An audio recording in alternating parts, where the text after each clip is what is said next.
بسم الله الرحمن الرحيم. الحمد لله رب العالمين، والصلاة والسلام على أشرف الأنبياء والمرسلين نبينا محمد وعلى آله وصحبه أجمعين. أما بعد، دا الله رب العزت بتوفیق سره د سورة البقرة آیت نمبر 115 ختم کړو. په دې اخرنی آیتونو کې الله سبحانه وتعالی د یهودو باره کې خبره کړې وه چې دوی په جادو پسې روان دي. دغه شانده ګستاخ خلک دي، د رسول صلی الله علیه وسلم ګستاخي کړې ده. بیا عامه د اهل کتابو باره کې او د مشرکانو باره کې الله ووایي چې دوی دا نه خوښوي چې تاسو ته دې څه خیر راورسي د الله د طرف نه، حالانکې یو چا باندې رحم کول او چا باندې نه کول د الله کار دی. الله نه د اهل کتابو په مرضۍ باندې څه کار کوي او نه د مشرکانو. یفعل ما یشاء، الله چې څه وغواړي هغه کوي. لا یسأل عما یفعل، د الله نه څوک تپوس نشي کولی چې تا ولې دا کار کړی دی، ولې دې نه دی کړی. اوس په دې 106 نمبر آیت کې به د نسخ مسله بیانوي چې شریعت کې بعض احکام هغه منسوخ شوي دي، قرآن کې او حدیثونو کې. یو سړی سوال وکړي چې د دغه آیتونو نه بعد د دې خبرې څه ضرورت و؟ نو جواب دا دی چې خبره د یهودو روانه ده عامه، او یهودو به دا اعتراض کوو چې دا څنګه د الله کلام دی چې په دې کې بعض آیتونه منسوخ کیږي، او دا څنګه نبی دی چې د ده په خبرو کې نسخ راځي. او بله ده چې مخکې الله ووایي راعنا ټکی مه وایئ، کم یې ووایئ؟ انظرنا. نو راعنا یې منسوخ کو په څه سره؟ انظرنا. نو بیا مناسب و چې جواب د یهودو د شبهې موشي چې هغه وایي څنګه په شریعتونو کې چې دی نو نسخ راځي. او دا هم د یهودو حسد او بغض او کینه او دشمني وه. ګینې دا نسخ چې دی دا د یهودو په شریعت کې مو، دا د نصاراو په شریعت کې مو، او دا پخوانو امتونو کې مو.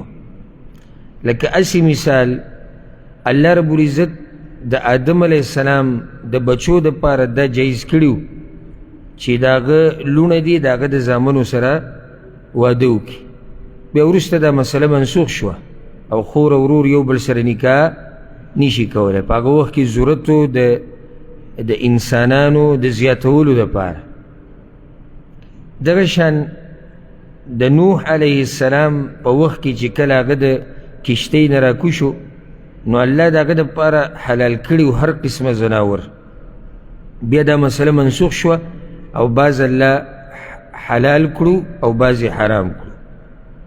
دغه شان د یعقوب علیه السلام په باره کې راځي چې د هغه په وخت کې 2 خویندې په یو نکاح کې جمع کول دا جایز و. بیا وروسته په تورات کې او د تورات نه بعد چې کوم کتابونه راغلي دي شریعتونه، په هغې کې دا مسله منسوخ شوه. ابراهیم علیه السلام ته الله ویلي و خپل بچی حلال که، بیا دا مسله الله څه کړه؟ منسوخ یې کړه. بني اسرائیلو ته الله ویلي و توبې ویستو دپاره به یو بل وجنئ، بیا الله دا مسله څه کړه؟ منسوخ کړه. او داسې پسې ځه که موږ دې تتبع شروع کړو نو ډېرې مسلې دي. او بعضو علماو په دې باندې تفصیلي لیکل کړي دي، د تورات ته نسخو نه را جمع کړي دي او د انجیل چې کومې نسخې دي هغه یې راغستې دي او د هغې نه هغه مسلې راویستې دي چې هغه منسوخ شوي دي. نو اصل کې دوی ته هم دا پته وه چې دا کار زموږ په شریعتونو کې هم شوی دی، خو چې کله یو سړی بغض او دشمني راوالي نو دی بیا په حق باندې سترګې پټې کړي. نو دوی به دا اعتراض کو چې دا څنګه شریعت دی چې دا منسوخ کیږي او د الله په دین کې خو نسخ نه راځي، او دا به وی زمونږ هغه دین اقه شان روښانه پروت دی، هغه نه منسوخ کیږي. الله دې آیت کې د دغې خبرې جواب کوي.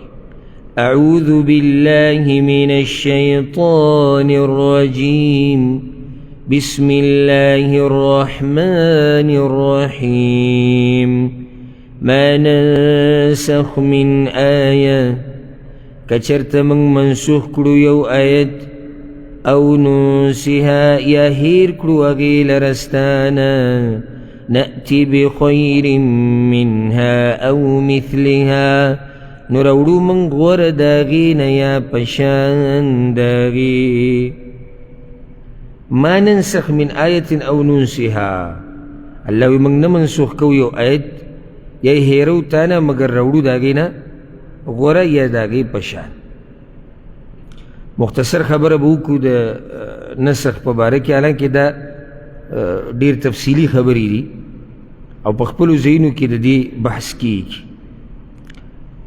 مختصر دا دی تعریف دا دی رفع الحکم بدلیل شرعی یو شرعی حکم ختمول یو چتول پا شرعی حکم سر چی داغین ورستی دا بکی قید دی متأخر عن چی داغین سی ورستی ولی یعنی دا خو نشی کېدی چې ناسختی مخکې او منسوختی ورستی یو حکم شرعی اغشتی داغی ختمول په یو حکم شرعی سره چې هغه ورستو دی داغی دا مختصر تعریف دی ما ننسخ من آیه الله وی موږ نه منسوخ کوو یو آیت دا بله فایده ورسره یاده کوي چې دا نسخ چې دی دا په احکامو کې راځي او دا په اخبارو کې او په عقیده کې نه راځي لکه دا نشي کېدی چې د عقیدې مسله دې منسوخ شي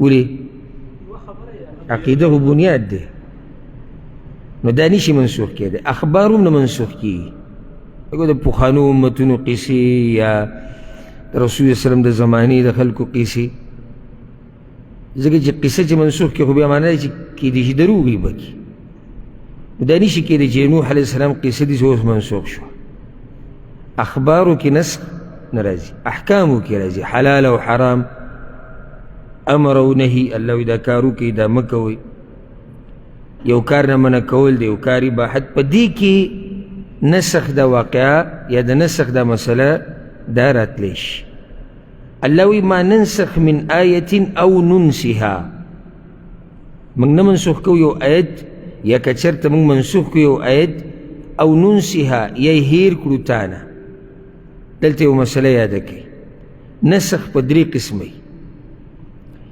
یو هغه چې الله تلاوت او حکم بالکل ختم کړي تلاوت او حکم بالکل ختم یعنی آیت هم د قرآن نه ختم شو حکم هم ختم شو دا مطلب دی او ننسها یا یې هیر کړو تانه یعنی بالکل یې هیر کړي ختم یې کړي او قرآن کې داسې آیتونه وو لکه د عائشه رضی الله عنها روایت چې قرآن کې دا مسله وه چې په رضاعت سره حرمت اله ثابتېږي چې کله لس پیرې ماشوم په یوس کې لس پیرې دا مسله قرآن کې وه منسوخ شو نو هغه حکم هم منسوخ دی تلاوت هم منسوخ دی هغه آیت نشته او دویم قسم دی صرف تلاوت منسوخ شي او مسألة پاتې شي لکه یو آیت دا قرآن کې الشیخ والشیخه اذا زنیا فرجموهما البته واده کړی شوی سړی واده کړی شوی ښځه چې زنا وکړي نو رجم یې کوي د دې آیت تلاوت منسوخ شوی ده او مسله حکم شتي اوس هم مسله داسې دغه شان یو آیت قرآن کې لو كان لابن آدم واديان من ذهب لابتغى لهما ثالثا که د آدم د بچي له دې دوه کندې د سرو زرو ورکړي نو درېیمه به غواړي نو دا آیت تلاوت منسوخ شوی نور دا خبره خو ده او د رسول صلی الله علیه وسلم حدیثونو کې هم دا خبره ذکر کړې ده او دریم قسم چې حکم منسوخ شي او تلاوت پاتې شي او دا ډېر زیات دي یعنی دا قسم نسخ هغه ډېر دی په نسبت د نور او را به شي قرآن کې بعض ځایونو کې به تاسو ته موږ وایو چې دلته دا آیت منسوخ شوی دی. نو هغه آیت شتي خو حکم یې منسوخ شوی دی. لکه مثال پرون موږ یو خبره پرون کابل موږ ذکر کړ نه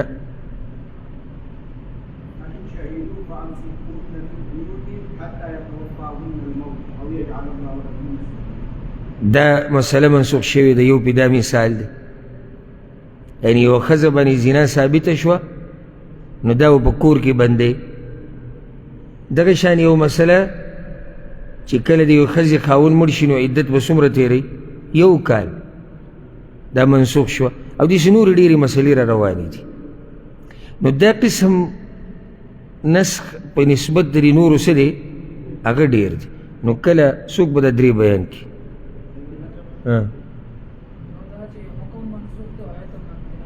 تلاوت او حکم دواړه. تلاوت شته حکم نشته.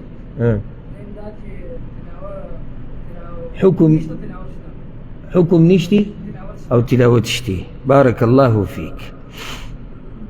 الله حکیم دی. په دې پسې د ایتونو کې به الله ووایم د الله په هر کار کې حکمت او په دې کې یعنی چې عقل سلیم روغ عقل دا خبره یاده کوي صحیح دین د صحیح عقل خلاف نه وي. صحیح دین د صحیح عقل خلاف نه وي. لکه چې یو سړي عقل سلیم برابري سلیم العقل انساني دې خبره کې څه قباحت دی؟ دې کې څه دي؟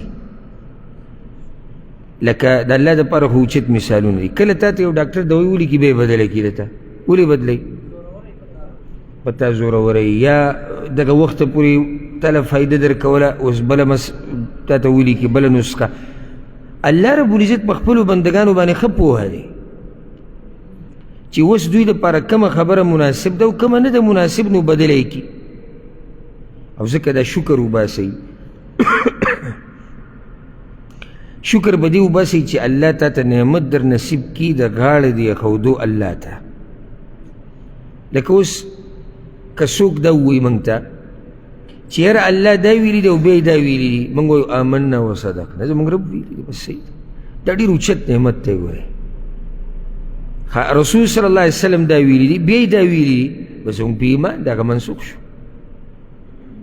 قرآن کې الله دا وایي رسول صلی الله علیه وسلم دا وایي نو موږ وایو ټکراو نه خوري د یو بل سره هغه پرې ښه پوهېږي ځکه چې په هغه نازل شوی دی زموږ په ایمان دی. دا نعمت چې الله چاته نصیب کړي که نه نو دا باچا دی. او دا چې په معمولي خبره د سړي زړه ته شبهې راځي شکونه راځي چونچرا راځي نو دی د خپل ایمان مراجعه وکړي. په دې کې څه دي؟ لکه مخکې الله دا خبره نازل کړې او را به شي انشاءالله د سورة الانفال په آخره کې یو مسلمان به د څو کافرانو مقابله کوي په جهاد کې؟ د لسو. یو د لسو. الله دغه ایتونو کې مخ کوي ما ته پته ده چې تاسو کې کمزورتیا ده دا کار ګران دی نو بیا یو په مقابله دوو کې. اوس الله په موږ پوهه دی که نه که اوس الله داسې وایي چې یو مسلمان به د لسو کافرانو مقابله کوي دا به لازمي او مسلمانان کمزوري ګرانه شوه هغوی ته نو الله رب العزت هغه مسله موږ ته څه کړه اسانه کړه. ښه اول دا مسله داسې وه روجې کې چې کم سړی د روجو په شپه کې اوده شو نو په ده باندې د ښځې سره کوروالی او خوراک څښاک څه شو هغه حرام شو. وروسته الله دا مسله منسوخ کړه چې د نور د ډوبېدو نه بعد د سحر د راختو پورې ښځې سره کوروالی خوراک څښاک دا ټولو دپاره روا دی که هغه اوده کېږي او که نه اوده کېږي. الله مسله اسانه کړه. نو الحمدلله په دې کې ډېر زیات حکمتونه دي. دا ټیم د تفصیل نه دی کنه موږ به د نسخ په باره کې او د هغې د حکمتونو باره کې تفصیلي خبره کړې وه. موږ هسې زه خو چې کله ناکله سوچ وکړم دا چې باقي کوم قرآن پاتې دی نو زم الله به اسانوي نه او د الله کلام دی سړی پرېږدي نه یعنې که ته وایې زه چې زه ترې واوړم خو تا نه پرېږدي.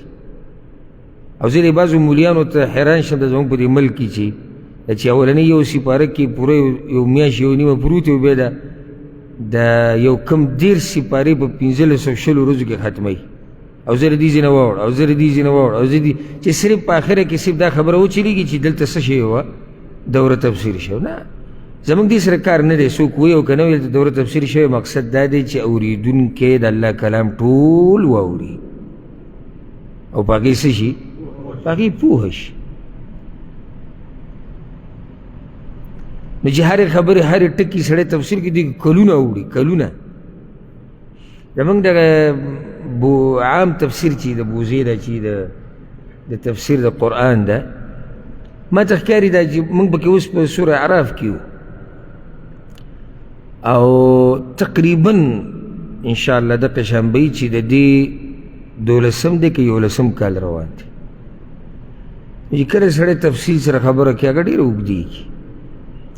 ښه اوس دلته بله مسله الله وی چې نأتي بخیر منها او مثلها، یا د هغې نه غوره حکم راوړو او یا د هغې په شان.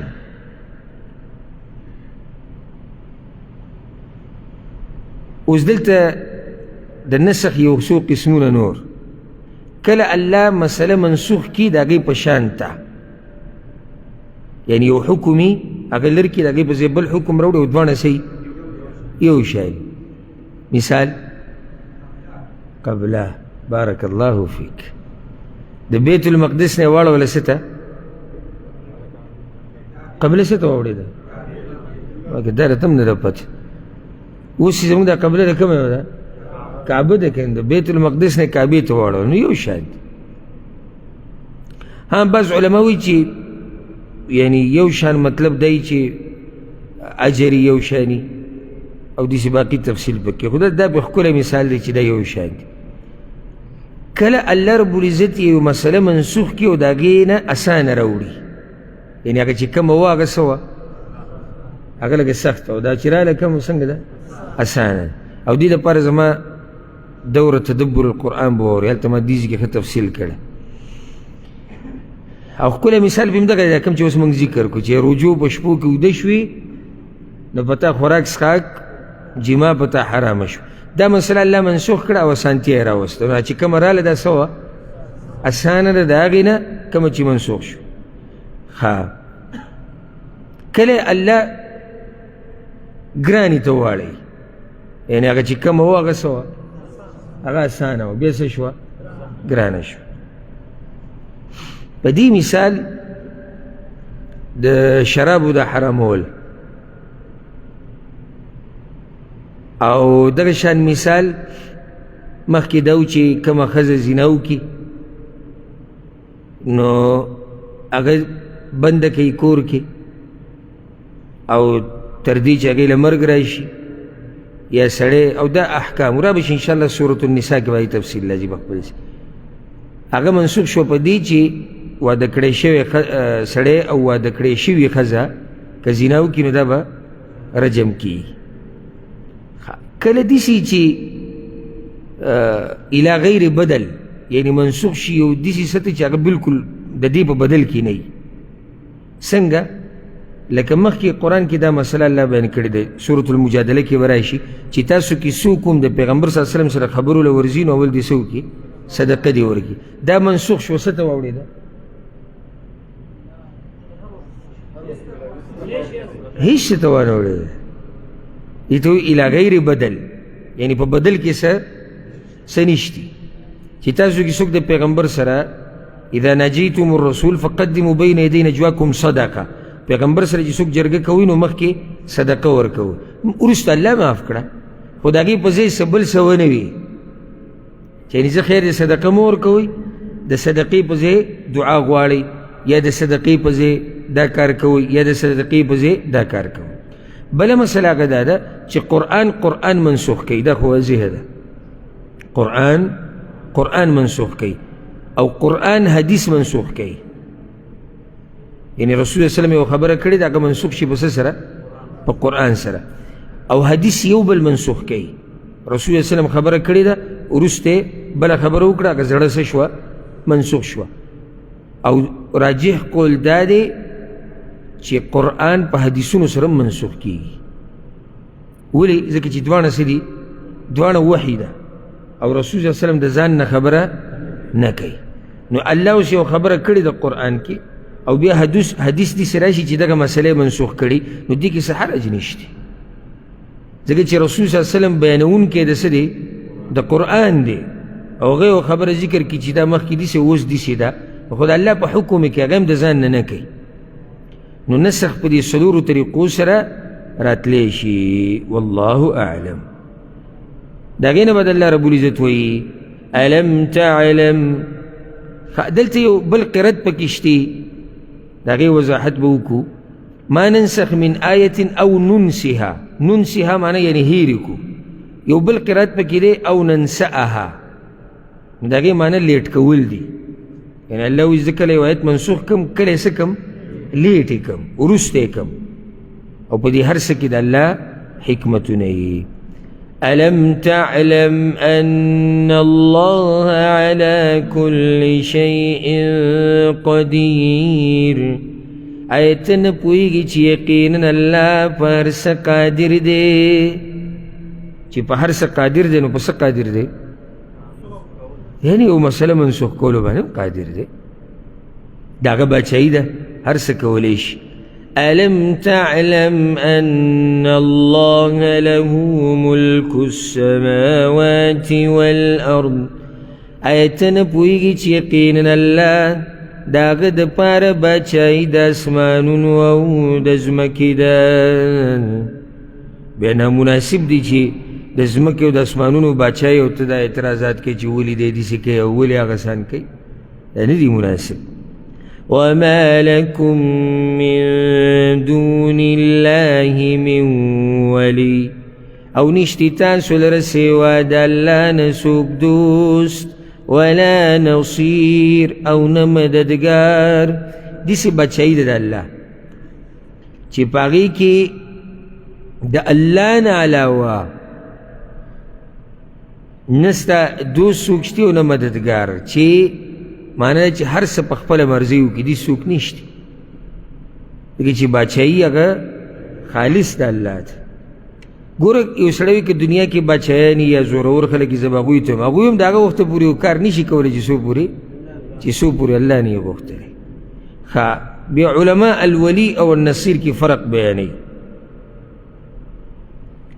دوست او مددگار نو ولی وی هغه چاته ویلی کېږي الذي يدفع العذاب والمشقة قبل نزولهما ولی هغه څوک دی چې عذاب او سخت تانه لري کی د نازلېدو نه مخکې لا سخت راغلی نه ده او هغې ده نه لري کی او النصیر هغه چاته ویلی کېږي من يدفعهما بعد نزولهما چې ستانه سخته او مصیبت لري کی وروسته د سختې د راتلو نه پوه شوی بېګم یعنی الولي څوک دی مصیبت ته راتلو نه مخکې ستا مرسته کوي نصیر مصیبت او د مشقت او د سختې د راتلو نه بعد ستا مرسته کوي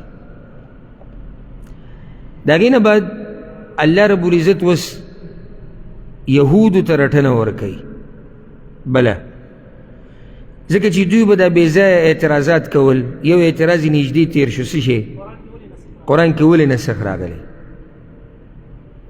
أم تريدون أن تسألوا رسولكم آیا تاسو اراده لرئ چې تپوسونه وکئ د رسول خپل نه بعض علما وایي دې کې الله تربیت ته مسلمانانو کوي نو دا خبره مسلمانانو ته نو بیا به یو سړی وایي چې دې ربط څه دی نو ربط د هغې دا دی چې کله یهودو اعتراضات وکړو نو الله مؤمنانو ته ادب ښیي چې تاسو به داسې نه کوئ آیا تاسو اراده لرئ چې تپوسونه وکئ د رسول خپل نه کما سئل موسی من قبل لکه څرنګه چې تپوسونه شوي وو د موسی علیه السلام نه د دې نه مخکې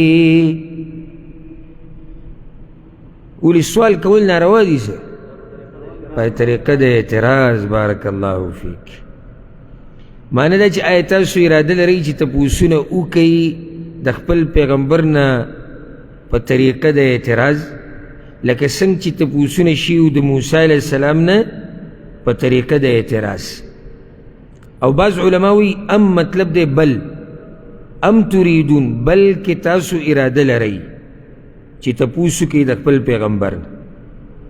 خو نه راجح دا دی چې دا سوال دی استفهام دی انکاری، انکار کوي الله چې دا طریقه صحیح نه ده. او دا د مؤمنانو کافرانو ټولو دپاره کیدی شي، یعنی د مؤمنانو دپاره ادب شو او یهودو باندې یهودو ته رټنه زورنه چې یعنې تاسو نه دا پیغمبر هم نه دی خلاص، په دم داسې اعتراضات کوي لکه څنګه چې تاسو په چا کړي په موسی علیه السلام باندې. او را بشي سورة النساء کې الله وی یسألک اهل الكتاب ان تنزل عليهم كتابا من السماء فقد سألوا موسى أكبر من ذلك فقالوا أرنا الله جهرة. تپوس کوي تا نه اهل کتاب، غوښتنه کوي چې ته په دوی باندې یو کتاب را نازل که د اسمان نه. نو الله وی دې ته تعجب باندې مه ګوره، دوی د موسی علیه السلام نه د دې نه د غټې خبرې مطالبه کړې وه، او هغه دا وه موسی علیه السلام ته ویلو چې الله ته ووایي چې موږ ته ځان راښکاره کړي. نو دا د پوخانه د دوی دا طریقه ده او دا د دوی کردار دی چې دوی سوالونه کړي دي په طریقه د اعتراض د پیغمبرانو د تنګولو دپاره. او سبحان الله چې کله الله سبحانه وتعالی مؤمنانو ته دا ادب وښو په سورة المائده کې به راشي الله ورته وایي لا تسألوا عن اشیاء ان تبد لکم تسؤکم. تپوس مه کوئ د هغه شیزونو په باره کې که درته جواب میلاو شي بیا به خفه شئ. نو صحابه کرام خو انتهایی ادبناک خلک او ځکه عبدالله بن عباس رضی الله عنهما به وی ما رأيت قوما خيرا من اصحاب محمد صلى الله عليه وسلم. ما د رسول صلی الله علیه وسلم د صحابه کرامو په شان غوره خلک نه دي لیدلي چې الله منع کړو د سوالونو نه، نو بیا به ډېر سوالونه نه کول. او ځکه انس بن مالک رضی الله عنه روایت دی چې موږ به دا ارمانو چې د څوک بانډچي رالی او هغه تپوسونه وکړي، ځکه چې بانډچي خو دې نه دی خبر چې د سوالونو او د ډېرو سوالونو نه منع راغلی ده، چې به راغی هغه به سوال کوو. نو دا فایده یاده کوي چې سوال هغه سوال کوه چې ځان پې پوه کې. سوال په طریقه اعتراض د ادب او ګستاخي ده د عالم او د ښوونکي. او د سوال یو څو قسمه، یو قسم سوال دغه چې سړی ځان پوه کولو دپاره کې دا غوره سوال دی. دویم قسم سوال د ملګرو د پوه کولو دپاره کول، دا هم ښه سوال دی. او دریم سوال اعتراض کول. څلورم ځان راښکاره کول چې یعنې خلکو ته هم پته ولګي چې زه څوک یمه. دغه شان سوال کول دې دپاره چې د استاز او د عالم کمی پکې وشي، یعنی د ده سپکاوی پکې وشي چې وګوره ده ته دا مسله نه ده معلومه. او ټولې مسلې هر وخت چاته نه یادي. لکه اوس ته کتاب روالي وګورې، بعض مسلې داسې دي، بعض مسلې چې په هغې کې اختلاف دی د علماو 10 قوله پکې، 10 قوله د علماو پکې، 40 پکې. اوس تا کتاب تر و تازه وکړه او بیا رالې ما ته وایي چې دې کې څو اقوال دي که تاسو ټول وشمارئ ما ته. نو ستا د اقوالو سره څه کار دی؟ خو مسله رانه تپوس وکړي چې دا مسله قرآن او حدیث کې څنګه ده. هره مسله خو سړي ته نه یاد. نو دا د دې استاز ښکته ښکاره کولو دپاره سوال دی، دا هم غلطه طریقه ده. دغه شان پالتو سوالونه، پالتو یعنی فایده پکې نشتی، هسې بس بې فایدې سوالونه. سوال چې کې فایدمن د ځان د پوه کولو دپاره یا ملګرو د پوه کولو دپاره او د ادب سره، لکه حدیث د جبریل علیه السلام چې راغی رسول صلی وسلم ته کېناستو په ادب سره. نو چې سوال کې په ادب سره به یې کې د عالم نه. د سوال طریقه دا نه دی چې ته چغې وایې عالم ته په لاره کې یو ما سوالو، یا سوال چې کې او ډایرک او هغه مصروفه دی. یاره یو سوال کومه نو ته ورته ګورې نه چې مصروفه دی، یا بیمار دی، یا خفه دی، یا غوسه دی یا ځای مناسب نه دی. لکه بازار کې ته یو عالم وینې ځان له سودا کې ته یو سوال کومه جومات ته راشه د علم حلقې ته راشه تپوس وکړه یا وروسته ټلیفون وکړه یا وروسته ملاقات وکړه یا یو عالم دی ولې د هغه سره خپل واړه دي چېرته وته په لاره کې ته راشه سوال ترې وکړه نه مناسب کار کې نو د سوال ځان له صحیح آداب وي. بل دا چې سوال د عالم نه کې نو د هغې دپاره به ښایسته الفاظ هغه غوره کې داسې الفاظ به نه وي چې به یې کې بې ادبي وشي.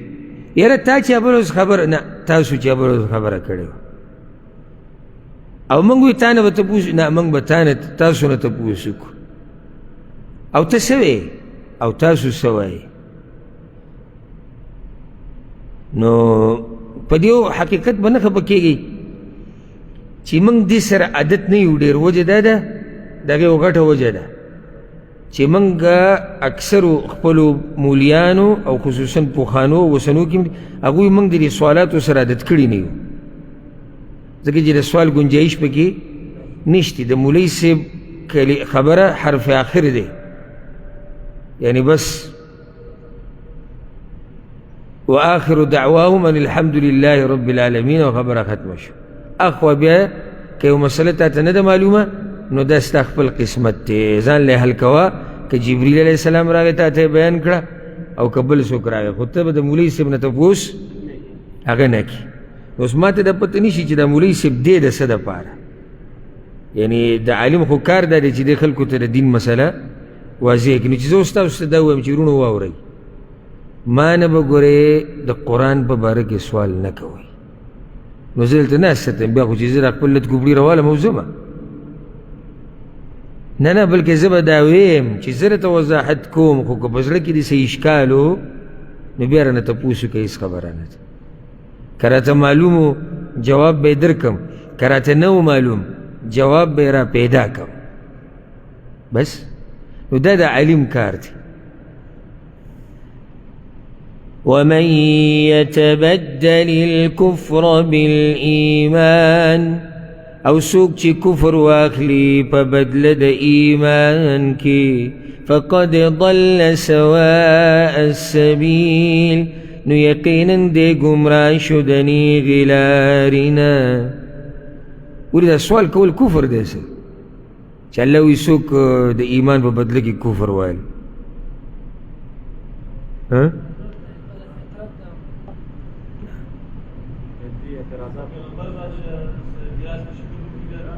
بارک اللہ فیک. یو جواب دا دی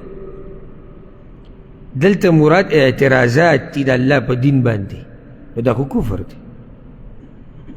دویم جواب دا دی سوال کفر نه دی بعض سوالونه کفر دی بعض سوالونه څه دی کفر دی. نو دغه کفر دی که نه الله وایي چې څوک دغه کفر والی په بدله د څه کې بدله د ایمان کې نو یقینا دی د نیغې لارې نه واوړېدو. اوس الله ګوره مخکې هم د اهل کتابو باره کې خبره کوي. اصل ګوره اصل دا یاد کوي چې ګوره دلته موضوع د چا باره کې روانه ده یهودو خو منځ کې ورسره الله کله کله نصارا هم رواچوي او کله کله مشرکانو نور بنیادي موضوع ده د یهودو روانه ده. اوس دې ځکه الله حسد د اهل کتابو بیانوي حسد د اهل کتابو ربط دا دی چې اعتراضات کوي دوی په پیغمبر باندې نو د دې اعتراضاتو وجه حسد دی او د حسد د لاسه خو دوی غواړي چې د مؤمنان کافران شي. ود كثير من أهل الكتاب خوخي دير د أهل كتابنا لو يردونكم من بعد إيمانكم كفارا دا خبره چې تاسو واپس کی ورستو د ایمان ستاسو نه کفر کوونکي ډېر د اهل کتابونو دا خبره خوښوي چې تاسو د ایمان نه وروسته څه شي کافران شي. او دا یاده کوي چې دا د هغه وخت اهل کتاب الله صرف نه یادوي بلکې د قیامت پورې اهل کتاب دا خوښوي چې موږ د اسلام پریږدو او په کفر کې ورننوځو. او اوس هم د دې اهل کتابو د دې غیر مسلمو ټول کوشش او محنت هغه د دې لپاره روان دی چې دا مسلمانان د خپل دین پریږدي او که نه پریږدي نو علی الاقل چې نام نهاد مسلمانان تی جوړ شي او نور د اسلام باندې عمل پریږدي. دو که خو به یو شي نو یا به د اسلام بالکل پریږدي او داسې پکې شوي دي، او که پریږدي نه نو په نوم به مسلماني او نور د اسلام نه به خبر نه وي. او داسې پکې ښه ډېر شتي چې هغه نام نهاد مسلمانان دي او د خپل دین هم نه دي خبر، او دغې دپاره دا محنت ټول د دوی روان دي. حسدا من عند انفسهم، د وجې د کینې نه د طرف د نفسونو د دوی نه، من عند انفسهم ای من قبل انفسهم، معنی دا ده هغه کینه چې د دوی په نفسونو کې پرته ده. ښه دا کینه دوی موږ سره ولیکئ. من بعد ما تبین لهم الحق، وروستو د دې نه چې ښکاره شوی دوی ته حق. من بعد ما تبین لهم الحق، من بعد ما تبين لهم أن محمدا رسول الله يجدونه مكتوبا عندهم في التوراة والإنجيل. يعني دوی ته دا خبره معلومه وه چې د رسول صلی الله علیه وسلم په رښتیا د الله پیغمبر دی، دا قرآن یقیني د الله کتاب، نو دا مسلمانان په حق دي، نو حسد ورسره په دې روان شو. فاعفوا واصفحوا، نو معافي کوئ او مخړوئ. حتى يأتي الله بأمره، تر دې چې الله به راولي خپل حکم. فاعفوا واصفحوا، لکه الله قرآن په بل ځای کې وایي ولتسمعن من الذين أوتوا الكتاب من قبلكم ومن الذين أشركوا أذى كثيرا. الله وی تاسو به د اهل کتابونه او د مشرکانو نه ډېرې داسې سپکې او بدې ردې اورئ. وان تصبروا وتتقوا، او که تاسو صبر وکړئ او د تقوا نه کار واخلئ، فإن ذلك من عزم الأمور، نو دا په پخو کارونو کې یو کار دی. نو دلته هم الله وی څه وکئ؟ صبر وکئ. فاعفو، معافي وکئ. واصفحو، مخ واړوئ، مخ د هغوی د سزا ورکولو نه واړوئ. معافي ورته وکړه او سزا ولم مه ورکوه، دا یې مطلب شو. حتى يأتي الله بأمره، تر دې چې الله راولي خپل امر. د دې نه څه مطلب دی؟ حتى يأتي الله بأمره، نو مشهور ده چې تر دې چې الله راولي امر د جهاد، یعنې د هغه وخت پورې به څه کوئ؟ صبر کوئ. تر دې چې راولي الله حکم د جهاد، یا په دوی باندې مرګ راشي، قیامت به راشي، دوی به ویني بیا خپل حال هلته، او تاسو ته به د خپلو ښو اخلاقو بدله میلاو شي. اکثر علما وایي دا آیت منسوخ شوی دی، دا حکم څه دی؟ منسوخ دی په هغه آیتونو سره چې په هغې کې د جهاد حکم دی. نو دا مکی دور کې د دوی طاقت نه رسېدو، نو الله ورته ووایي چې تاسو معافي کوئ. یا د هغه وخت کې و چې کله مؤمنان کمزوري وو، نو الله ورته ووایي چې تاسو معافي کوئ، نو بیا منسوخ شو. خو بعض علما وایي نه، دا منسوخ نه ده، همدا قول مضبوط دی چې دا خو الله اخلاق ښیي موږ ته چې که دوی هر څه کوي، خو تاسو خپل اخلاق ښه ساتئ. فاعفو واصفحو، او خپل کار مخکې کوئ، خپل دعوت کوئ، دوی ته مخ مه ګرځوئ، او اخلاقو کې نسخه نه راځي، اخلاقو کې نسخ نه راځي چې الله تا ته یو ښه خوی وښیي او بیا تا ته وایي چې دا بدل کا. نه، نو صحیح خبره یا مضبوطه خبره دا ده چې دا آیت منسوخ شوی نه دی. دا مسله اوس هم ده چې د کفارو د خبرو ته توجه مه ورکوه، مخ ته واړوه، خپله دینداري کوه، خپل عمل کوه، خپل عبادت کوه. إن الله على كل شيء قدير يقينا الله پهر شي باندې قادر دی وأقيموا الصلاة وآتوا الزكاة او پابندی د مانځه کوئ او ورکوئ زکات. نو د دې د تېر شوي آیت سره سره بد دی.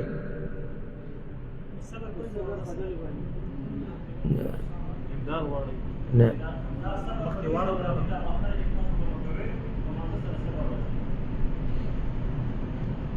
اکثرو ملګرو هم دا خبره وکړه، دا خو صحیح ده، خو واضحه جواب هغه دا دی هلته ورته الله څه ووایي چې د دوی نه څه وکړئ، مخ واړوئ، فاعفو واصفحوا، مخ واړوئ، خپله دینداري کوئ، نو خپل منځونه کوئ، خپل زکات ورکوئ. دا مناسبت او ربط شو. وما تقدموا لأنفسكم من خير او هغه څه چې تاسو یې مخکې لېږئ د خپلو ځانونو دپاره من خیر د نیک عملنا تجدوه عند الله وبمومئ هغه د الله سره. تیزی ورکړئ الله په نیکو اعمالو، کوئ منځونه، ورکوئ زکات، کوئ عبادات، یادوئ الله، او څه چې تاسو لېږئ مخکې د خپل ځان دپاره من خیر د خیر نه تجدوه عند الله، د الله سره به یې مومئ. نو ذره برابر عمل هغه نه ضایع کېږي ستا، هر څه به د الله سره ومومئ، د عمل د الله سره یي او ډېر کړی یي، دا هم نه چې دقه شان یې څنګه چې تا کړی، د دې په بدل کې به ورته ډېر څه میلاویږي.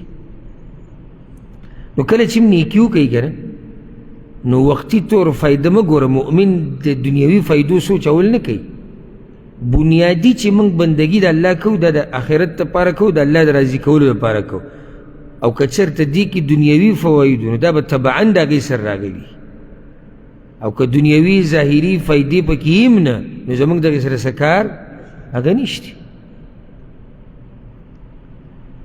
د بعضو خلکو د دینداري څه وخت دپاره کوي او هغه هم د ده په زړه کې څه سوچي، څه مسله ورته راغلي چې دا مسله حل شي، او څه بله څه جاښه ورته وایي چې یاره دغه جاښه پرې ختمه شي. نه، د مؤمن شان دا نه دی، مؤمن د الله بندګي کوي او دا ضایع کېږي نه، فایدې یې ته میلاویږي، او د آخرت فایده د دنیا د فایدې نه هغه غټه ده. إن الله بما تعملون بصير یقینا الله پاک عملونو چې تاسو یې کوئ لیدونکی دی. ګوره تا ته وي عمل کوه، تا ته څه وي عمل کوه، نو بیا تا ته وي یریږه مه چې دا به ضایع شي، ځکه چې زه هر څه وینم، هر څه الله ویني، نو څه ضایع کېږي نه، د هر څه به د الله سره ومومي. خبره بیا د یهودو او د نصاراو طرف ته راله، دوی نه غواړي چې موږ مؤمنان یو او چې شو موږ د ایمان نه بعد څه کافران دي. مخکې آیت کې تېر شو که نه، 109 نمبر آیت کې حسد د لاسه، او دوی دا غواړي چې دا جنت صرف زمونږ وي. بل دا چې دوی مخکې تېر شو په دروغو ارزوګانو پسې روان دي، امیدونو پسې، نو یو پکې دا دی وقالوا لن يدخل الجنة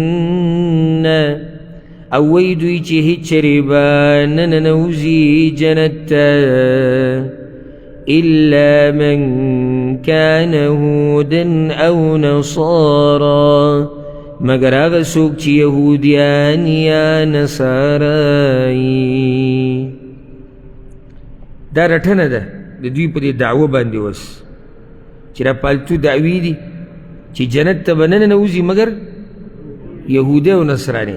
دلته الله خبره مختصر کړې ده، معنی دې دا نه ده چې اهل کتاب دا وایي چې یا به یهودی ځي یا به نصراني ځي، معنی ده چې د دوی دا خبرې دي چې جنت ته به یهودی ځي یا نصراني. نو مطلب دا شو چې یهودیان وایي چې یهودی به ځي، نصارا وایي چې نصرانیان به ځي. دوی ګورې د خپلو کې هم د یو بل سره نه لګي روایت را روان دی نو دا نه چې نصرانی وایي چې جنت ته به یا یهودی به ځي یا به نصرانی ځي او نه یهودی دا خبره کوي چې یهودی او نصرانی به ځي یهودیان وایي جنت ته به صرف یهود ځي او نصارا وایي چې جنت ته به صرف نصارا ځي زه هر شم د الله د ښایسته خبرو نه په یو دوو ټکو سره د دوی هغه دعوه ټوله دړې وړې کړې ده تلک امانیهم دا د دوی ارزوګانې دي تشې ارزوګانې دي کولو په ارزوګانو ته څوک رانیسي داسې اوس یو سړی وایي یاره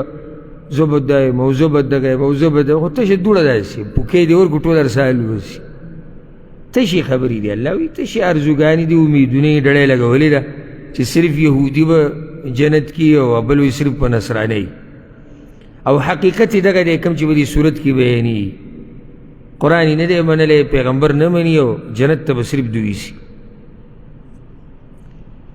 قل ورته ووایه هاتوا برهانکم راوړئ دلیل ستاسو ان کنتم صادقین کچرته یی تاسو رښتیني هاتو برهانکم معنی دا چې هاتو حجتکم خپل دلیل راوړئ امام قتاده وی هاتو برهانکم ای هاتو بینتکم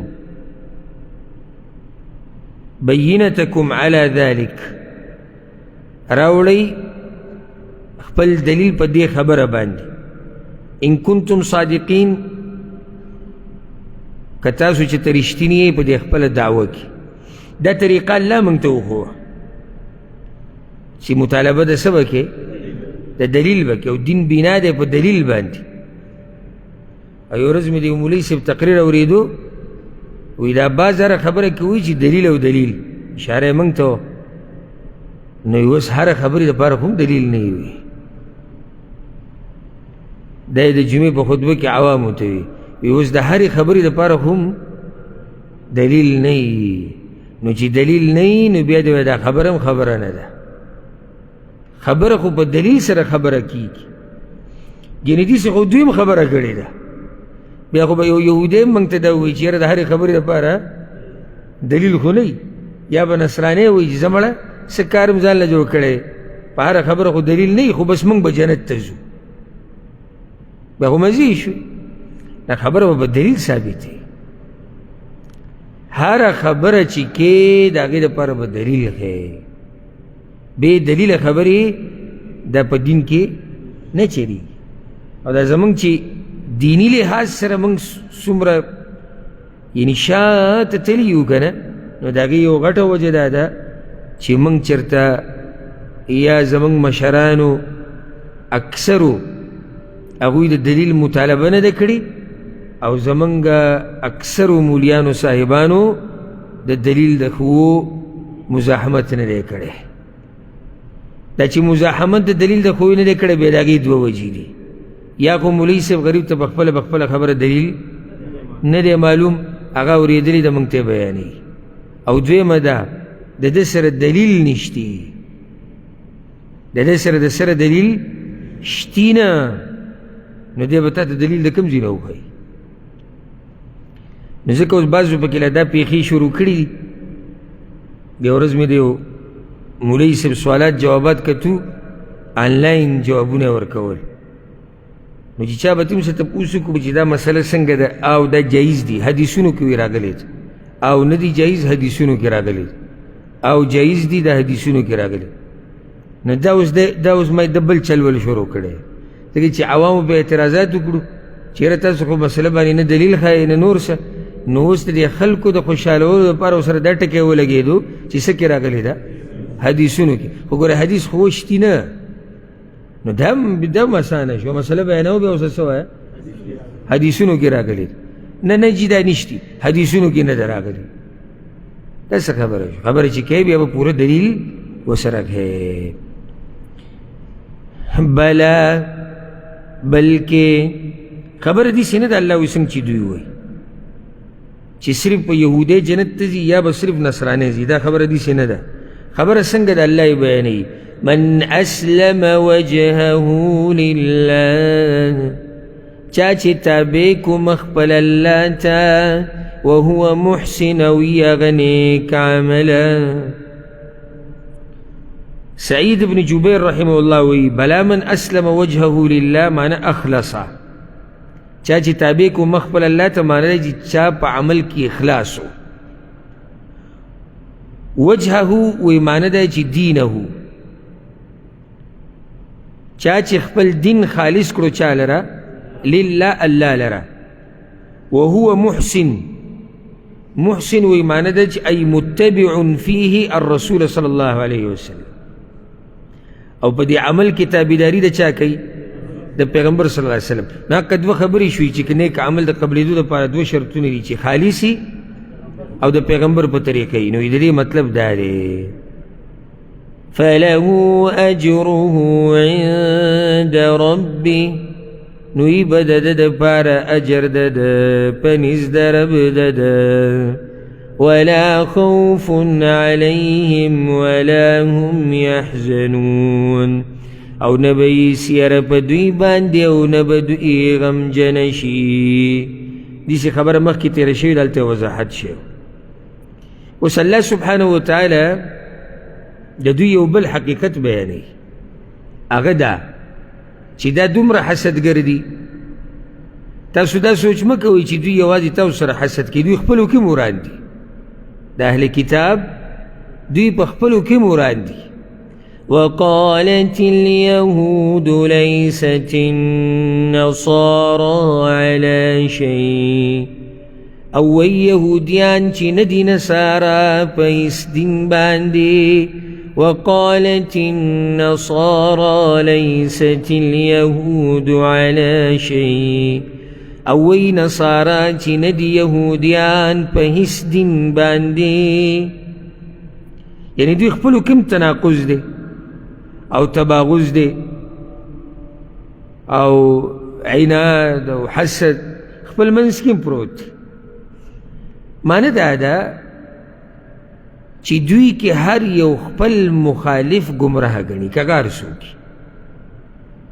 یعنی یہود کا منگ تا گمراہ ہوئی زکی چی منگ خلافیو دا سب نی چی مسلمانان بلکہ اگوی چی بل سو کی خلافی اگوی تم گمراہ ہوئی.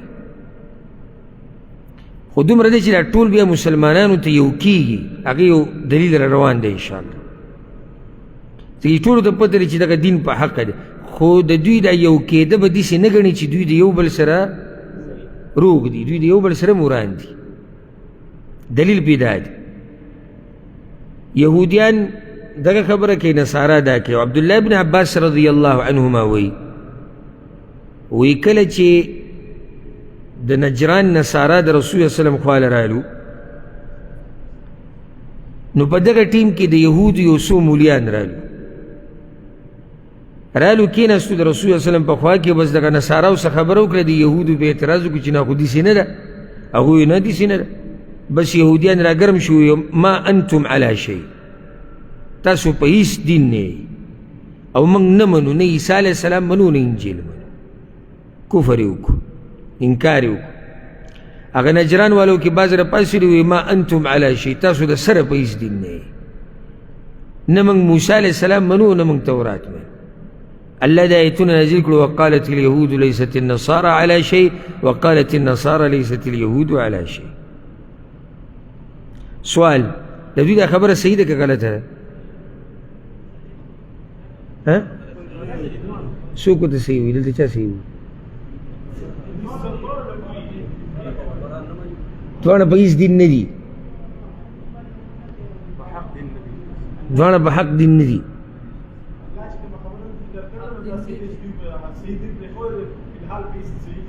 بارک اللہ فی الحال دا ٹکے پکار دی.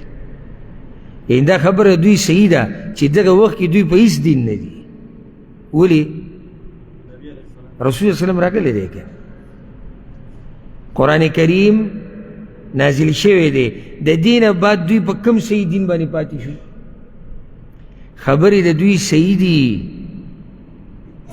خود دوی خوی بدغا نیت نو ہوئی گنا دوی خو دا زان دا پار حقانیت ثابت ہے چې یعنې که یو منګه یو تاسو په هېڅ دین نه نو د دوی دغې ته ګوره سوچ نه یې تللی دا چې زمونږ چې ورته سوچ تللی دی یعنې یهود نصاراو ته دا نه وایي چې تاسو په هېڅ دین هم نه یې دا ګوره پیغمبر راغلی تاسو یې نه منئ هغو ته دا نه وایي نه نصارا یهودیانو ته دا وایي چې تاسو محمد صلی الله علیه وسلم نه منئ نه دا د دوی د یو بل سره بغض دی او ورانه ده نو تاسو په هېڅ دین نه او دوی تاسو په هېڅ دین نه حالانکې دوی په یو دین باندې که نه وو کله وو د عیسی علیه السلام د وخت نه واله د رسول الله سلم د راوتو پورې چې کوم نصارا دي دا ښه په صحیح دین باندې وو یهود د موسی علیه السلام په وخت کې په صحیح دین بیا راتلو تر دې چې د عیسی علیه السلام نه منکر شو نو یو وخت کې ودو علی شی که نه که د سره دوی په څه دین نه وو خو یو وخت کې وو په دغه وخت کې د دوی دا خبره په یو بل صحیح ده چې دوی په هېڅ دین نه دي وهم یتلون الکتاب او حال دا چې دوی لولي کتاب معنی دا ده امام ابن کثیر رحمه الله وهم یتلون الکتاب او دوی ته ښه پته ده چې د هر یو د شریعت په خپل وخت کې برابر او په حق خو دوی پرېښودی دی په دې خبر هم دوی پوهه دي ځکه چې ولې د نصاراو په کتابونو کې د دې پخوانو بني اسرائیلو ذکر نشتی څه شتي پکې په انجیل کې شتي دغه شان یهودو سره دوی ذکر شتي د انجیل د کتاب نو د یو بل نه خبر دي خو د هغې باوجود دا حسد کوي وهم یتلون الکتاب د دې نه دا فایده راووته چې د پوهه خلکو سره ضد او عناد او حسد دا صحیح نه ښکاري یو سړی جاهل دی خو جاهل دی خو وهم یتلون الکتاب دوی خو کتاب لولي او د دې داسې مثال دی چې د دې امت مولیان په یو بل پسې نښتي هغه داسې دی او بل وایي هغه داسې دی او هغه داسې دی وهم یتلون الکتاب او حالانکې ټول قرآن لولي چې دا کار د دوی ناروا دی داسې کول نه دی پکار كذلك قال الذين لا يعلمون مثل قولهم دغشان ویل باغ کسانو چې نه پوهېدل په شان د وینا د دوی چې نه پوهېدو هغه هم د دوی په شان خبره کړې ده مفسرینو دلته اقوال دي چې دا څوک دي الذین لا یعلمون چې علم ورسره نشته نو امام عطا رحمه الله د هغې جواب کړی دی وی امم كانت قبل اليهود والنصارى وقبل التوراة والإنجيل دا هغه امتونه چې یهود و نصاراو نه مخکې تیر شوي دي یعنې الله وایي چې د دوی نه مخکې چې کوم ناپوه و هغوی هم دا خبرې کړې وي چې دوی په هېڅ دین نه دي او هغوی په هېڅ دین نه دي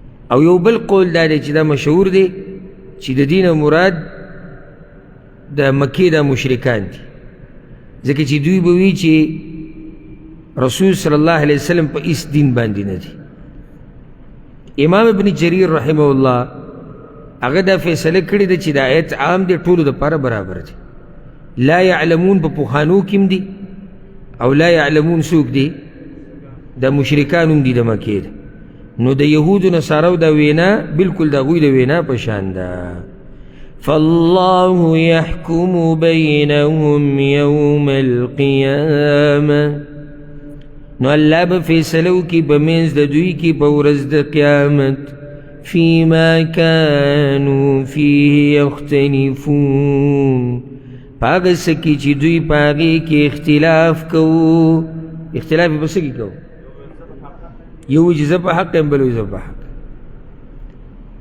او ځکه قیامت ته ویلی کېږي یوم الفصل د فیصلو ورځ ده او ډېرې غټې فیصلې ګورې هغه ورځې ته پاتې دي ډېرې غټې فیصلې هغه ورځې ته پاتې دي الله دې موږ ته اسانه کړي اوس د دې نه بعد الله سبحانه وتعالی د ټولو کافرانو یو بدي بیانوي او هغوی ته رټنه ورکوي ټولو ته ځکه چې دې تېر شوي آیت کې الله ټول را جمع کړو ټول پکې رالو که نه څنګه پکې ټول رالو یهود و نصارا لا یعلمون دې ټولو کې یو مرض دا دی چې دوی د الله د جوماتونو نه خلک مندوي. لکه یهودو کې دا بیماری وه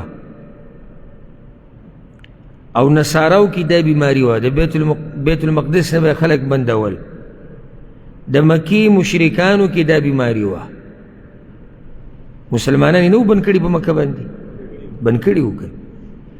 او یهودو سره په هغه ټیم کې مرسته کړې وه، د مکې د مشرکانو سره یهودو په هغه ټیم کې مرسته کړې وه، او دی ورته وی چې دا کار صحیح دی، دا مسلمانان پرې نه دی، دی حرام دی. ومن أظلم ممن منع مساجد الله، او څوک دی لوی ظالم د هغه چا نه چې منع کي جوماتونه د الله، ان یذکر فیها اسمه، د دې نه چې یاد کړی شي په هغې کې نوم د الله. ان یذکر، نو دا خو یا مفعول ثانی دی یا مفعول له دی. مفعول له که شي نو دې ترجمه به داسې چې څوک دی ظالم د هغه چا نه چې منع کوي خلک د جوماتونو د الله نه، چې یاد پکې دې دپاره چې هغې کې یادېږي نوم د الله، چې دا پکې یاد نشي، یعنې د دې دپاره یې منع کوي. او یا مفعول ثانی دی، معنی به ترجمه به داسې شي چې څوک دی لوی ظالم د هغه چا نه چې خلک منع کوي د جوماتونو نه، او خلق منع کوي د الله د نوم د یادولو نه. او دا ټول صفات په هغو کې شته، د الله د نوم د یادولو نه به خلق منع کول، د جومات نه به منع کول، او د جومات نه به خلق منع کول د څه دپاره چې د الله نوم یاد نشي. دې ته مفعول له وایي په عربۍ کې. ان یذکر فیها اسمه او مساجد الله، دو فایدې. مساجد الله د جوماتونو اضافت الله ته وکړو د عزت دپاره، نو جوماتونه د الله دي، دې کې به هغه څه کوي چې څه الله غواړي. دا نه چې زمونږ جومات دی او چې زه پکې څه غواړم. اباز وایي که نه چې کله چې غوسه کې راشي وایي زما جومات دی او چې زه پکې هر څه کوم. نه، څنګه ستا جومات دی؟ جومات ته چا دی؟ جومات د الله دی، او په دې کې به کېږي هغه څه چې څه الله غواړي. او ستا د مرضۍ خبرې غواړي. بله دا چې یذکر فیها اسمه، په هغې کې به نوم یادېږي د الله، په جومات کې به نوم یادېږي د چا؟ د الله. د الله بندګي به پکې کېږي، د الله توحید به پکې بیانېږي، د الله د دین پرچار به پکې کېږي، د قرآن او د حدیث خبره به پکې کېږي. دا نه چې ته پکې غریبۍ راکاږي او د دروغو قصې او بیا چې پکې لا ګډا روانه کړي. دا اوس د الله کور دی، خلک راځي چې د دین یې زده کړي او دوی ټوپونو باندې سر شوي دي، یا بعض پکې قوالیانې وایي غریبۍ راکاږي، او بعض پکې لوبې او ټوغې ټقالې کوي. جوماتونه د دې دپاره نه دي، جوماتونه څه دپاره دي؟ جوماتونه د الله د بندګۍ دپاره دي، جوماتونه د الله د بندګۍ دپاره دي. وسعى في خرابها، او کوشش کوي په خرابوالي د هغې کې. سعی د کوشش ته وایي په عربۍ کې، او کوشش کوي او منډه وایي په دې خبره کې چې دا جوماتونه د الله څه شي؟ خراب شي. او خرابول په دوه قسمه، حسي او معنوي. حسي خرابول داسې چې ته جومات ونړی، دیوالونه وله راغوځار کړي، او بعض هغه دي چې هغو معنوي خرابوي، یعنی قرآن او حدیث پکې بند کړي. جومات به یې خو د الله نوم به پکې نه یادوي، توحید به نه بیانوي، دا هم خرابول دي. او تعجب بالو کې چې کله په مسلمانانو کې داسې ویني چې جوماتونه د الله هغه خرابوي. بعضو پکې معنوي وران کړي. مخکې ورځو کې یو څو واقعات داسې راغلي، جوماتونه یې وران کړي وي، دا چې د وابیانو جوماتونه دي، الله کور. او داسې خو ډېر دي، وایي دلته به ګورې دا خپلې قصې نه کوې د قرآن او د حدیث، دا هم د جومات خرابول دي. جومات خو جوړ شوی دی دپاره دی. رسول صلی الله علیه وسلم جوماتونه د هغه څه دپاره دي چې د څه دپاره جوړ شوي دي. حدیث کې راځي د څه دپاره جوړ شوي؟ د الله د بندګۍ دپاره جوړ شوي. نو پرې چې دا خلک پکې د الله بندګي کوي.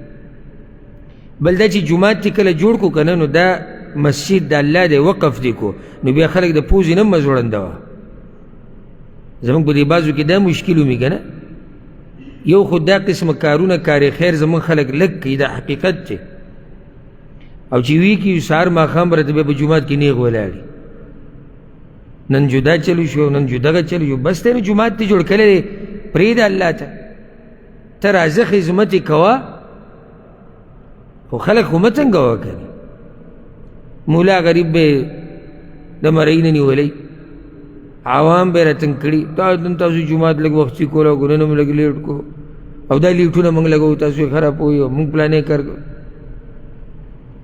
نو په دې هکله د عربو دا طریقه زما ډېره خوښه ده ته به خبر هم نه شي چې دې جومات دا جوړ کلی چا دی او خدمت یې څوک کوي او هر شی روان وي په اعلی ترین طریقې سره روان وي خو خبرېږي چې څوک نه چې دا څوک یې کوي ځکه چې هغوی ته پته ده مخکې آیت تیر شو وما تقدموا لانفسکم من خیر تجدوه عند الله دا خیر به تاسو کوم ځای کې مومئ الله سره به یې ومومئ که نه بس دی دغې دپاره لګیئ نو که دغې دپاره لګیئ چې د الله سره یې ومومم نو بیا څه شه غلی شه او که نه د نوم او د شهرت دپاره لګیئ جو بیا خو لګیا اوسه نو بیا به مونږ تا ته څه ووایو جومات ته الله دی الله ته یې حواله کړه ته خدمت کوه ته خدمت د هغې شرف دی أولئك ما كان لهم أن يدخلوها دغه کسان ندي مناسب دوی لره چې ورننوځي هغې ته څه ته جوماتونو ته یدخلوها ضمیر جوماتونو ته راځي الا خائفین مگر یریدونکي دې کې یو قول دا دی چې دا خبر دی په معنی د طلب سره یعنی الله زموږ نه دا غواړي موږ ته امر کوي چې لا تمکنوا هؤلاء اذا قدرتم عليهم من دخولها اے مسلمانانو کله چې تاسو ته طاقت میلاو شي نو دوی مه پرېږدئ چې دې جوماتونو ته ورننوځي طلب کوي الله الا د یو صلح د لاندې د جزیې د لاندې بیا صحیح ده یعنې دې نه علاوه به نه ورننوځي او همدقه شان مسلمانانو وکړه کړې وه که نه وه کړې وه په صحیح بخاري کې روایت دی چې رسول صلی الله علیه وسلم په نهم کال د حج په موقع باندې دا اعلان کړی او ملګري چې کوم لېږلي هغوی ته یې ویلي ابوبکر صدیق او سره نور کسانو الا لا یحجن بعد العام مشرک د دې کال نه بعد به مشرک حج لا نه راځي ولا یطوفن بالبیت عریان او د الله د کور نه به لغړ خلک طواف لک نو دغه الله په دې خبره عمل شو که نه چې که تاسو ته طاقت میلاو شو نو بیا مه پرېږدئ دویم قول دی کې دا دی چې دې کې زیری دی د مؤمنانو دپاره خبر دی زیری دی چې دې خلکو له نه دي روا نه دي مناسب دوی سره چې ورننوځي مګر یریدونکي مسلمانانو ته الله زیری ورکوي چې داسې وخت را روان دی چې الله به مسلمانانو له طاقت او زور ورکي دا کافران به بیا نشي ورننوتی الا خائفین مګر یریدونکي او دغه شانوم وشوه که ته دا وموې چې دا بشارت ته زیری دی نو دا زیری دا بشارت چې الله ورکړی دا الله دا لوز پوره کړی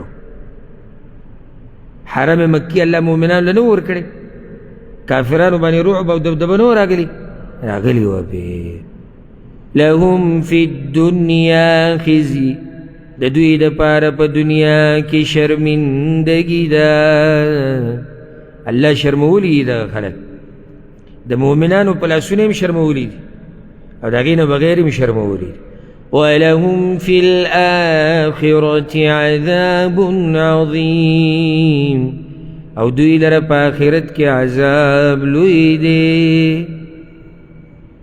اوس الله خپل پیغمبر له تسلی ورکوي او صحابه کرامو له ځکه چې مشرکانو بند کړي و به څه باندې په حرم باندې چې تاسو به نه راځئ مکې ته دلته به عبادتونه له نه راځئ نو الله تسلی ورکوي چې مشرق او مغرب د ټول د چا دي د الله دي او نورم علما د دې آیت اسباب نزول ذکر کوي او موږ بلوز د اصول التفسیر کی دا خبر وکړه چې د یو آیت د نازلېدو ډېر اسباب هم کېدی شي. نو یو سبب دا ذکر کوي چې رسول صلی الله علیه وسلم په سفر باندې روانو او په سفر باندې په سورلۍ یې نفلي مونځ کو. نو چې کم طرف ته به د سورلۍ مخه شوه هغه پې مونځ کو، نفلي مونځ په سورلۍ په سفر کې. نو الله دا آیت نازل کو چې مشرق او مغرب د الله دی، هر طرف ته چې مخ کوي هلته مخ د الله دی. یو سبب د دې دا ذکر کېږي چې یو پیر مسلمانان په سفر باندې وتي و، د شپې په تیاره کې مونځ وکړو، نو قبلت یې خطا شوې وه. نو الله دا آیت نازل کو چې یو سړی کوشش وکړي او ښه لټون وکړي او خطا شي نو په داسې حرج نشته، بس صحیح دی مونځي. او یو دغه وجه ذکر کوي چې دې کې اصل کې تسلی د رسول صلی الله علیه وسلم ته ورکړی کېږي. ها یو بله فایده دا یاده کوي چې دا اوس الله ګوره ورو ورو موږ د قبلې دې مسلې ته تیاروي. قبله به بدلیږي که نه؟ بیت المقدس نه به کوم طرف ته وړي؟ کعبې ته به وړي. نو الله ورته موږ تیاروي. مخکې د نسخ مسله ذکر کړه چې نسخ راتلی شي، نو په دې مسله موږ پوه شو. اوس وایي چې مشرق او مغرب د الله دي، نو چې مشرق او مغرب د الله دي بس د الله مرضي ده چې کوم طرف ته قبله اړئ. نو ذهني طور سره مؤمنان دې خبرې ته تیاروي. ولله المشرق والمغرب، او خاص الله لره مشرق او مغرب دی. شمال او جنوب د الله نه دي؟ نو مشرق او مغرب دې دپاره ذکر کېږي. دا یاده کوي چې په دې څلور واړو جهاتو کې بنیادي جهاد چې دی هغه مشرق او مغرب دی. د شمال او جنوب د دې د لاسه دي، شمال او جنوب د دې د لاسه دي. او بعض وایي نیمه دنیا مشرق ته او نیمه مغرب ده، نو ځکه دا مشرق او مغرب ذکر کېږي. دې دا مطلب نه دی چې شمال او جنوب د الله دپاره نه دي او د مشرق او مغرب د الله دپاره دي. فأينما تولوا فثم وجه الله، نو کم طرف ته چې مخونه اړوئ تاسو نو هلته مخ د الله دی. کم طرف ته چې مخ اړوئ نو هلته مخ د الله دی. دلته دوه مسلې غټې. یوه وجه الله مخ د الله دی. نو یو خو دا صفت د الله ثابت شو چې د الله مخ شتي. څنګه دی؟ څنګه چې د هغه د شان سره ښایي کیفیت یې موږ ته نه دی معلوم، خو وجه مخ ته وایي په عربۍ کې. نو د الله مخ شتي څنګه چې د هغه د شان سره ښایي. نو بیا به دې څه مطلب شي چې کوم طرف ته ته هلته مخ د الله دی. معنی دا چې ته د الله نه غیب کېدی خو نه شي، الله خو نور دی. دا نه لکه اوس یو سړی دی او قبله دې طرف ته ده، د قبلې ته مخ کو نو الله ته شاته پاتې شو. الله بیا هم مخې ته دی. او که دی بل طرف ته مخ کړي هلته هم الله د الله مخ دی، بل طرف ته بل طرف. یعنې داسې نه چې الله د ده نه یو ځای کې پاتې شو، والعیاذ بالله. خو بعض علما وایي چې د دې آیت ته سره د الله د صفاتو سره تعلق نشته. څنګه؟ وی عرب جهاد ته جهاد طرف چې ورته موږ وایو، عرب جهاد ته وجه هم وایي. او ځکه کله چې عرب چا نه تپوس کوي چې ته په کومه مخه روانې، وی ای وجه ترید، کومې مخې ته دې اراده ده. نو وی دلته مطلب دا شو فثم وجه الله، هلته قبله د الله ده او مخه د الله ده. نو که څوک د اعتراض وکړي چې ګوره دا خو د الله په صفاتو کې تاسو تاویل وکړو او معنی بدلوئ، نه.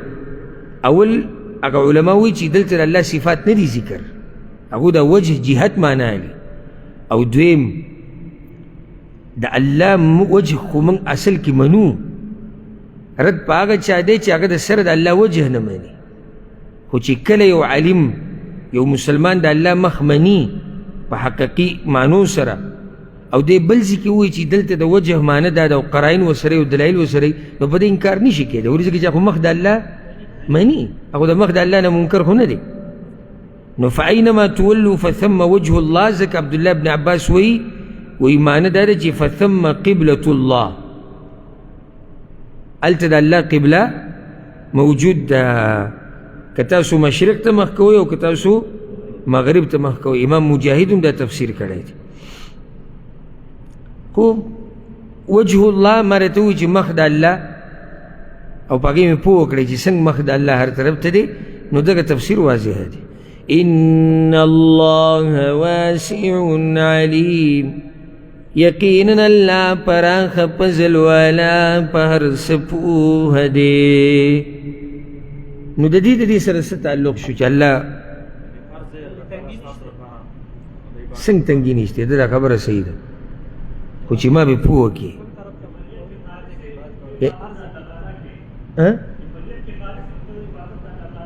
نه نه د دې جواب صحیح ده.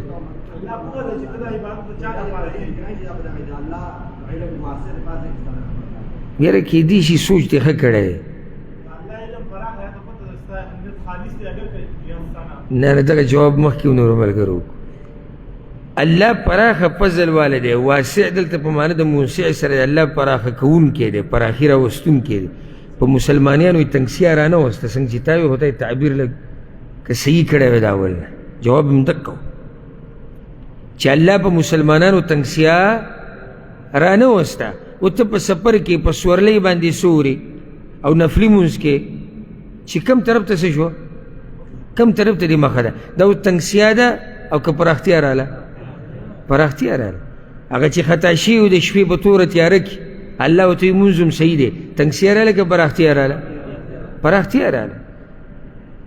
نو رب العالمین فراخي راوستونکی دی او په خپله هم فراخ علم او فضل والا دی. علیم په هر څه پوهه دی، د هر څه سره علم دی، او دا خو واضح ده، د هغې مناسبت د دې سره. اوس الله سبحانه وتعالی د تیر شوي خبره د چا په باره کې وه؟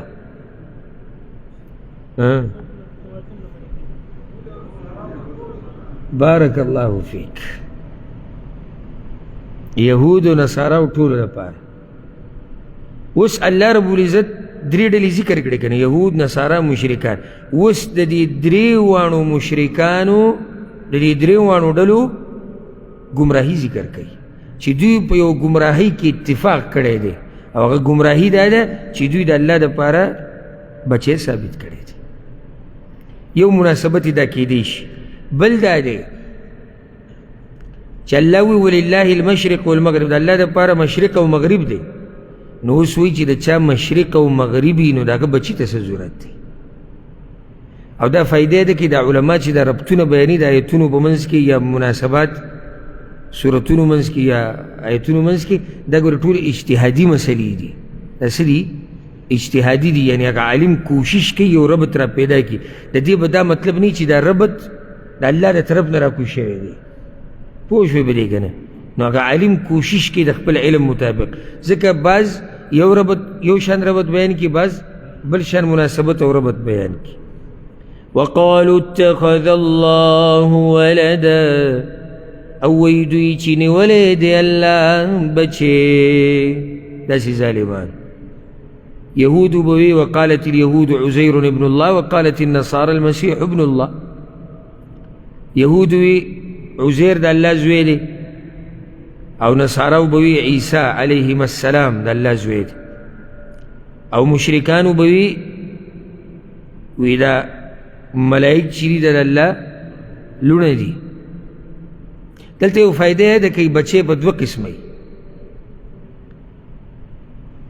یو ولد حقیقي، دا دوی د الله دپاره ثابت کړی دی والعیاذ بالله، چې یعنې ولد حقیقي چې انسان نه دا بچی پیدا یې موږ چې وایو، نو دغه شان دوی وایي چې د الله نه دغه بچی پیدا دی. دویم حقیقت کې ولد نه په حکم کې څنګه وایي دا د الله نه پیدا نه دی، خو داسې دی لکه د الله بچی، داسې دی لکه د الله بچی. نو لکه بعض مشرکانو به دې دپاره اصطلاح د نازولي بیانوله، د الله نازولی دی، د الله څه دی؟ نازولی. نو د الله بچی نه دی، خو داسې دی لکه د الله بچی. او دا دواړه شرک کې راځي او کفر کې راځي. وقالوا اتخذ الله ولدا او دوی وی چې الله نیولې دی بچې سبحانه پاک دی الله د سنه د دې صفت نه د بچی د نیوونه بل له ما فی السماوات والارض بلکې داغه په اختیار کې دی هغه څه چې په اسمانونو او ځمکه کې دي کل له قانتون ټول داغه تابعدار دي ځمکه او اسمانونو کې چې ټول الله تابعدار دي بارك الله فيك بارك الله فيك وزادك الله علما یاد کړئ دا تابعداري په دوه قسمه ده یو تشریعي دویمه تکویني یعنی یو تابعداري دا ده چې یو سړی د الله بندګي کوي د الله دین مني یو تابعداري دا ده نو داسې خو ټول نه دي تابعدار یو تکویني ده یعنی دا ټول مخلوق د الله د فیصلو په مقابله کې عاجزه دي تابعدار دي چې څه پې الله کوي هغه پې کولی چې څه پې کوي په دې یهودو چې څه کول غواړي کولی شي پکې نه شي په دې نصاراو په دې مشرکانو په دې مسلمانانو په دې غرونو په دې اسمانونو په دې ملایکو داسې زورور باچا دي معنی دا ده چې داسې زورور باچا ته د بچي څه ضرورت راغی د بچي ضرورت خو هغه چا ته راځي چې هغه صحیح زموږ په شان کمزوری موږ ویل که بچی ښه دی سبا لکه بیا بوډاګان شو یا دغه شو زموږ سره به څه مرسته خو به کوي څه منډه به وایي موږ سره نو چې اوس باچایي د چایي د هغه بچي ته څه ضرورت دی هېڅ ضرورت یې نشته بچي ته الله اکبر الله مخکې وایي بدیع السماوات والارض ناشنا پیدا کونکې د اسمانونو او د ځمکې دی بدیع خالقهما على غیر مثال سابق معنی دا یعنی ناشنا پیدا کونکې او ځکه بدعت په عربۍ کې څه ته وایي نوي کار ته حدیث کې راځي فإن كل محدثة بدعة په دین کې هر نوی کار بدعت دی یعنی ته چې دا کوم نوی کار کې د دې اصل پوخانه دی شوی څه بنیاد یې نشتی نو ته به بدعت کې واقع شو نو الله د ځمکې او اسمانونه پیدا کړي دي داسې چې د الله نه مخکې چا دا کار نه دی کړی لکه الله قرآن کې قل ما كنت بدعا من الرسل ووایه دې مشرکانو ته چې زه څه نوی پیغمبر خو نه یم بدعا چې اول پیر پیغمبر راځي پیغمبران خو مخکې هم راغلي دي نو چې اوس یو رب ناشنا پیدا کوونکی د اسمانونو او د ځمکې دی د هغه بچي ته څه ضرورت شته هېڅ ضرورت نشته الله بل ځای کې وایي سورة الانعام کې بدیع السماوات والارض انا یکون له ولد څنګه به یې هغه لره بچی ولم تکن له صاحبه او د هغه ښځه نشتې وخلق كل شيء او هغه پیدا کړی دی هر شی وهو بكل شيء عليم او هغه پوهه دی په هر شي باندې نو هغه ته څه ضرورت دی چې بچی نیسي تعالى الله عن ذلك او ځکه عبدالله ابن عباس رضی الله عنهما وایي په صحیح بخاري کې دا روایت دی رسول صلی الله علیه وسلم وایي الله وایي کذبني ابن آدم ولم يكن له ذلك د آدم بچي زه دروغجن کړم او نه وله پکار چې داسې کړی وشتمني ولم يكن له ذلك او ما پسې بدې ردې وایي او نه وه پکار هغله چې داسې کړی فاما تکذیبه ایای نو دا ما چې دروغجن ګڼي هغه داسې فیزعم انی لا اقدر ان اعیده کما کان نو هغه د ده دا ګمان چې دی چې الله بیا ما نشي را ژوندی کولی لکه څنګه چې زه مخکې ومه نو دې ما دروغجن کوي لکه چې الله وایي کوم واما شتمه ایای او هغه سپکې او بدې ردې چې دی ما پسې وایي نو هغه د ده دا خبره د لی ولد چې د الله بچي شتي فسبحاني نو الله وایي زه پاک یم د دې نه چې زه بچی ځان له ونیسم یا ځان له ښځه ونیسم او په صحیحینو کې دا حدیث دی رسول الله وسلم وایي د الله په شان صبر کوونکی نشتی په اذیت باندې انهم یجعلون له ولدا دا ظالمان د هغه دپاره بچی ثابتوي وهو يرزقهم ويعافيهم او هغه بیا رزق ورکه او عافیت ولا ورکړی دی. حدیث نه دا فائدہ راوته دا به ذکر کو فائدہ په دې مخه پکېږي چې ما پسې پلاني خبرې وکړه او ما پسې پلاني خبرې وکړه. خبرې په الله پسې شوي دي نو که تا پسې وکړو کې څه څه وکړي چې داسې ایکشن پې والی چې په ما پسې خبرې شوي دي کیا به وي دنیا ته. ته بندګي د الله کوه په صحیح طریقې سره یې کوه. څوک څه وایي څه نه وایي دا حساب به ورسره الله کوي. وَإِذَا قَضَى أَمْرًا او کله چې فیصله کوي د یو کار فإنما يقول له كن نو وایي هغې ته چې شه فیکون نو هغه وشي. اوس دې صرف ته د بچي ضرورت شته چې الله یو کار غواړي قدرت ته وګوره وایي شه نو هغه څه شي شي. سوال الله له پیدا کړی دی نو څه شي ته وایي چې شه؟ الله څه ته دا امر کوي چې شه او هغه شي؟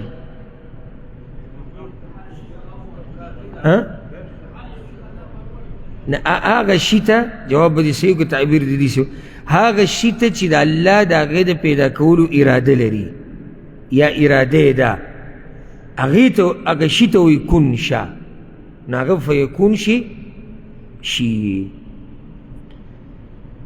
دا آیت چې دی د دې نه بعد چې راکم دی دا آسان دی دا به ووایو. وقال الذین لا یعلمون او وایي هغه کسان چې نه پوهېږي لولا یکلمنا الله ولې خبرې نه کوي موږ سره الله او تأتینا آیه یا ولې نه راځي موږ ته یوه معجزه. بیا دې کې د مفسرینو اقوال دي چې دا څوک دي چې دا خبره یې کړې خو مشهور قول او د دې آیت ته سیاق او سباق سره چې کوم برابر دی هغه دا چې دا مشرکین مکه دي. هغوی دا ویلي وکړه سورة الانعام کې به راشي هغوی به وي لن نؤمن حتى نؤتى مثل ما اوتي رسل الله. موږ دا وخت پورې ایمان نه لرو چې څو پورې ملائک نه راغلي څو پورې وحی نه راغلي څو پورې موږ ته رسالت نه میلاو شوی او دا قسمه خبرې به یې کولې. دا مطالبې دوی کولې. الله وی كذلك قال الذين من قبلهم دغه شان ویلي دي هغه کسانو چې د دوی نه مخکې وو. څوک وو؟ یهود او نصارا بني اسرائیل. مخکې آیتونه تیر شو که هغوی دا مطالبې ډېرې کړي دي. فقد سألوا موسى أكبر من ذلك فقالوا أرنا الله جهرا. موږ ته الله راوښایه.